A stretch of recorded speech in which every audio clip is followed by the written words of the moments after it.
This is your health show. My name is Purity Museo. In February 4th, 2022, the global cancer community commemorated World Cancer Day. And with the slogan, Close the Care Gap, the campaign was a call to everyone, collectively and individually, to commit to strengthen actions aimed at improving access to quality care, including screening, early detection, treatment, and palliative care. On this week's episode of Your Health, we speak with cancer survivors who will help us unpack the whole issue of the gap in caring for cancer patients in Kenya. Our guests this evening, Lucy Njeri is a breast cancer survivor and Moses Omondi is a bone cancer champion. Thank you so much, Moses, for being here. Lucy, it's a pleasure hosting you this evening. Thank you so much for being here. So we just want to talk about cancer, surviving cancer, the challenges, the treatment options, the burden of cancer in the country, and of course, the level of care that cancer patients get, okay? But let's begin by learning, Moses, when were you diagnosed with bone cancer? How old were you? And how were you in school? What was going on with your life at that time? Okay, thank you so much for having me. I was diagnosed back in 2014, still a young kid, you know. By then, I was supposed to now join Form 3. It was a new year, we were at the parade, the opening assembly, and I fainted. So when I fainted, my dad was called, and when he was called to school, he rushed me to Nema Hospital. Because previously, I had complained of sharp pain around the knee joint, and I was aware what was going on. So he took me to Nema Hospital and X-ray was done. That was in Nairobi? That was in Nairobi, Kasarani area. Right. So when the X-ray was done, we went to Kiambu Hospital and the doctor reviewed the X-ray and the test and everything, and he wrote a referral letter for us to go to Kenyatta. By then, we were not aware what was going on. The swelling has already started, like it was a sharp pain and a little bit of swelling. That was your right leg? My right leg now. Yeah. So every day I used to complain, and my dad was like, I know you are a young boy, you like to play football. Maybe you got an injury from the field or something like that. So they used to like massage it with warm water and some salt each and every day, thinking it was an injury. But the pain was not going? The pain was not going away. For how long did it last? So that was like a Form 2 third term, back in 2013 now. So now this is 2014, we're supposed to go to Form 3, and now is when all this happened. I was readmitted. And when they called, we went into the doctor's room, and they broke the news like, this is the results, we found this and this. Your son has something called osteosarcoma. It's like a tumor, sort of cancerous, and at this point, because of the swelling and everything, the only solution is amputation. The way this thing has grown and everything, we can't help the leg. So there's only two options, amputation or death. So it was what stage? Me, after hearing that, I went out crying. I was still young. So the other information was passed to my dad, and then he came out and he told me like, this is just the beginning. Lucy, once again, welcome to the program. Thank you. Yours is a story of surviving breast cancer. Maybe you can tell us, where were you, what happened? Did you experience any symptoms before choosing to go to the hospital and, getting tested? Well, I had just stopped nursing my 1.5-year-old child at the year 2016, December. So early 2017 is when I got to hear a node on my left breast. And I thought it's not a big issue, but then I had to go to the hospital for them to tell me what it was. So when I went, the doctor who saw me told me that since I have just stopped nursing a small child, it could have been mastitis. So there was nothing to worry about. and I didn't take it lightly. I was worried. This is something foreign to your body. You've never felt it, but you felt it. And it's not even painful, by the way, but it's just there. When you move it, when you touch it, it moves around. So I went to a second facility to seek a second opinion. And in the second facility, they told me it was some fat residues on the duct. So it was nothing to worry about. And it was just a simple routine of surgery to remove the fats, and life goes on. Unfortunately, when I was booked in for the local surgery, when the doctor went in, I think the presentation was different from what they thought or what the test was showing. And it turned out to be ductal carcinoma. So what happened, the surgeon closed up my breast, cut a small piece of biopsy, and it was to be taken for testing to certify what it was. I got my results, and it was saying it was ductal carcinoma, stage 1. Grade 1, sorry. There's grading and there's staging. I don't know what the oncologist and the pathologist do with the grading and staging. And it was very devastated for me. My mom was ailing from throat cancer. So at least you were aware that cancer exists. Yes. Yeah. And what you had seen from our mom, I think I was not ready for it. Yeah. The pain, the struggle, the anguish. She was wasting away from the treatment. I went for treatment here in Kenyatta National Hospital. I was booked in for surgery, and they did total mastectomy. So they removed the left breast, the whole of it.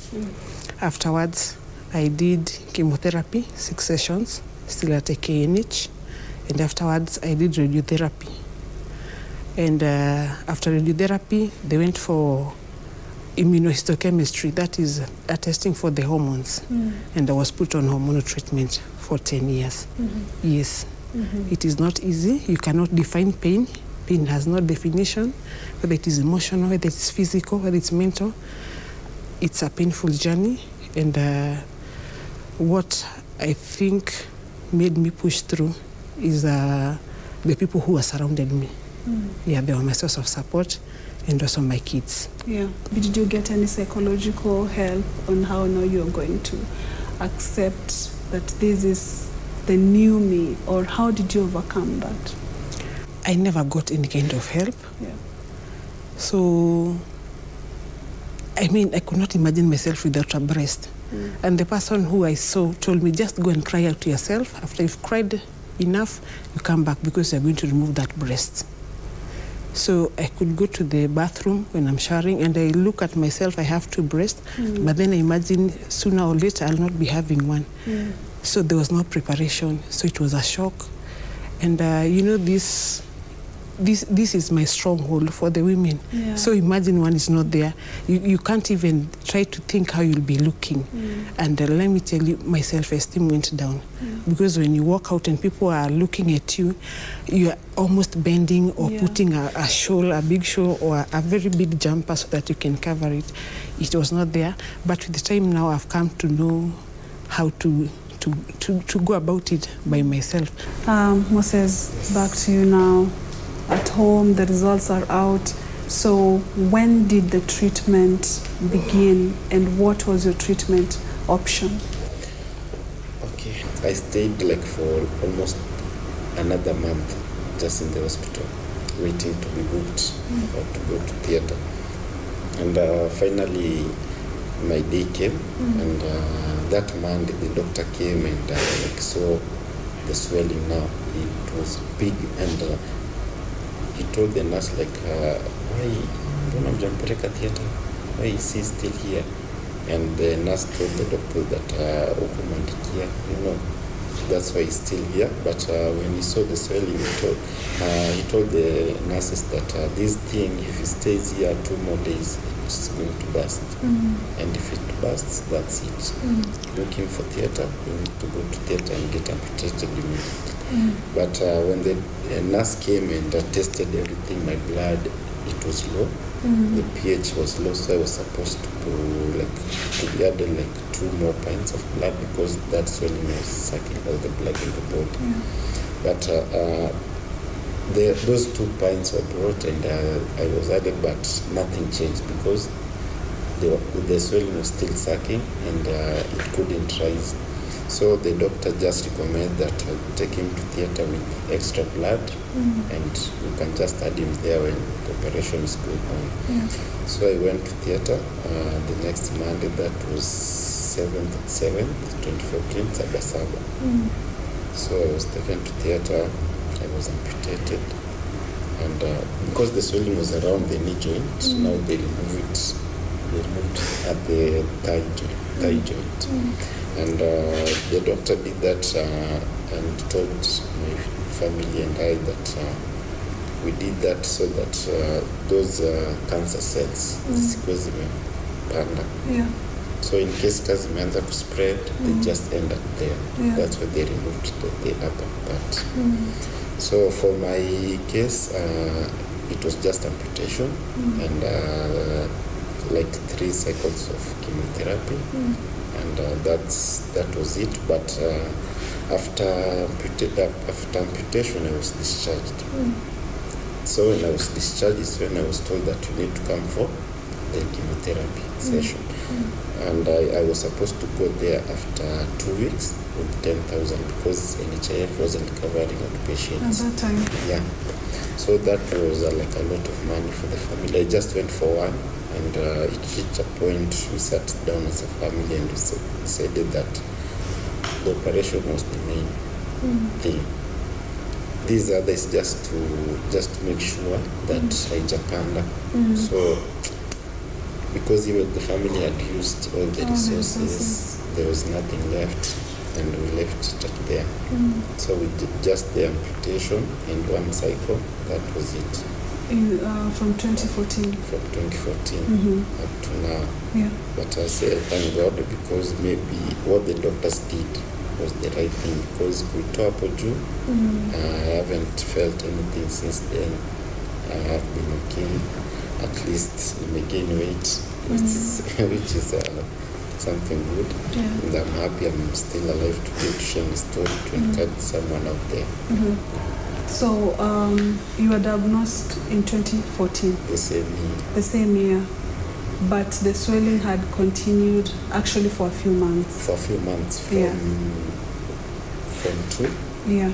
Now this is a new year. So now is when the swelling had started now being big for almost 6 months. Yeah. So it was something big. It reached a point I couldn't even move out of the bed. Yeah. I was bedridden, doing everything there. The family comes, they take care of you there. You can't even step down because the leg is weak and the pain. So it reached a point where I'm the one who told my dad, like, now remove this thing. It's very painful. I can't take it anymore. Just remove it. Yeah. And push the doctors, and now it's when I went to theatre, the leg was removed. Wow. So Lucy, stigma, self-esteem because one of your breasts is taken away, and here you are now talking about you are a champion and helping other survivors, especially with their journey. How did you gather yourself and say, at least I have another chance to live and I can be who I want to be without any fear? It is not easy. Let me start with that. It is not easy. Even to date, it's not easy. I think I composed myself after crying, and somebody told me, at least you have one. I know people who don't have one, who have done double mastectomy. So at least you have one. And then what's the need of you having two and we lose you? Would rather have one and be around. And that synced to me. After all, I've got my kids. Yeah. That was my third born. So that those are 3 kids. And I've breastfed them, and they are growing. And I want to see them. I want to be there. I want to be around them when they're evolving themselves. So it took a bit time, but I was okay.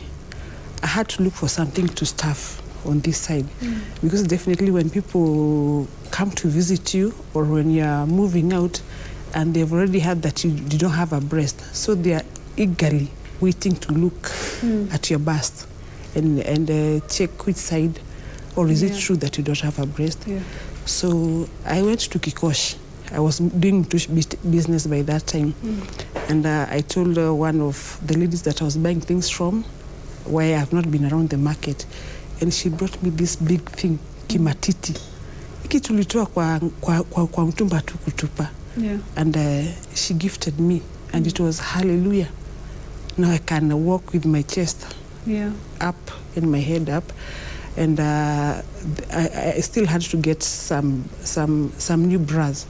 The bras that I used by people who don't have one breast are specifically made so that it has a pocket so that you put in the prosthesis and then it rests on your chest so that it can't fall down. And when they look at you, they see that you have good breast. That was then. And I encountered many ladies who didn't know what to do, where to get those things. And you can't tell me that when you're going through treatment and you are traumatized, you can start going to look for bras and those things. So on the rehabilitation part, we need to close the gap. For women, that is for breast cancer, because I'm a champion of breast cancer. So there's a gap there and you have to close the gap. We have to provide the prosthesis and we have to provide them the bras, the mastectomy bras for the ladies to instill their self-esteem. To coming out to speak out and creating awareness, I got to know that now cancer is at our doorstep. It is no longer at the other ridge or the other side. And I could hear so-and-so diagnosed, so-and-so diagnosed, and I was quiet. And I told myself, I'm not doing any good if I'm quiet. I believe bad things happen when good people are quiet. So I was quiet and I'm good, but bad things were happening. So I came out and spoke about my story. And to my astonishment, the number of people that reached out to me, it was shocking. Because people are there, they don't know who to talk to. They're emotionally drained, they're financially drained, they don't know where to head to. And even after treatment, what is killing people to date is not cancer. It is depression, mental health. So I came out, I spoke about my stories. At times I walked without the prosthesis. And if I went for a home visit, even to date, and somebody tells me, no, you people, you are lying, I usually remove my breasts, the prosthesis and the clothes. And this is my scar for people to believe that it's happened and there's restoration that people can stand back. What I call myself, last year, September, I changed my name. I don't call myself a survivor.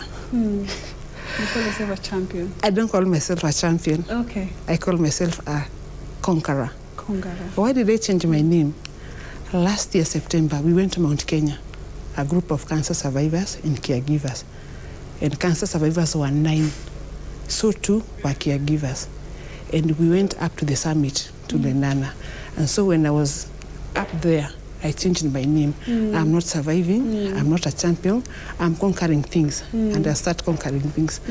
And as we are speaking now, via Kilele Health, next month, are we in Feb? No. In March, I'm going out to Mount Kilimanjaro in Tanzania to defy the odds. There's life beyond cancer, and we can lead a normal life like any other else. But what has to be done, we have to create awareness. We have to instill people's self-esteem. We have to be their support. We have to love them, despite being the way I am, my physique. No. You just love me the way I am and embrace me. And with such kind of stories and beautiful stories like he has told you. What he has not told you is that he also plays football. He does. So we can defy the odds. You don't have to be a two-legged person to play football. About maybe treatment, let me say mine, NHF came in for me. Yes. Total mastectomy, NHF paid. I never paid anything. That was 2017. So there's hope. Even as we are hoping, closing the gap. We are hoping, and the situation now is very different. As from it was 2017. We are hoping they are going to close that gap, because as per now, there's a bit of issues, but I think when we sit around the table, it will bring those issues out. There's a way out. Okay, Yes. I think time is not on our side. We have to wrap it up. I'll just give you like 30 seconds, a parting shot on as far as cancer survivors are concerned, and if you want to narrow it down to the bone cancer survivors, what gap do we need to close as a society, as a country, as a ministry?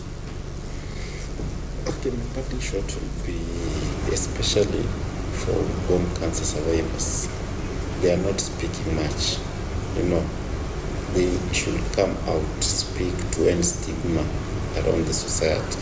Because as for me, I stayed indoors for like 3 months without going outside after I was discharged after amputation. And I was afraid even to walk. But one day my mom told me that this is you. This is the new you. That is a leg that has gone. It's not a hair or a nail that will grow after some time. You just have to learn to live with it. Go out there, familiarize with the environment, talk to people. They'll get over it after some time. Yeah. And that is what I did. And I started going out, walking, talking to people. At first, they used to look like, this is different, this is new. But at times, after sometimes they got used to it. Now you are normal to them. So I can tell them that go out there, talk. Because for bone cancer, like the end result mostly is amputation. That's what I know. So a lot of people getting amputated. Like, just go out there, share your story, because even the more you talk, the more you feel relieved. Yeah. And the more you talk, you help someone out there. So we should come out and talk. And in terms of ministry or the government, I think there's been some progress, because compared to then and now, at least NHIF is doing something. But still, it's not that much. In terms of rehabilitation, they need to do more. Someone like me, after amputation, I need crutches. Someone needs a wheelchair. Now that is another burden that like the government should look up to, and just see how they can rehabilitate after treatment. Okay. Yeah. Moses and Lucy, thank you so much for sharing your beautiful stories as the world commemorates Cancer Month, Cancer Awareness Month. And I wish you all the best, and I hope the gap that we are talking about, as we cross over to next year, a time like now, we will not be talking about that. Definitely, you also pray. Thank you so much. Welcome. I'm Purity Museo. Thank you so much for watching your health show this Sunday evening. I'll see you again next week. Same place, same time, God willing. Do enjoy the rest of our programming, and God bless.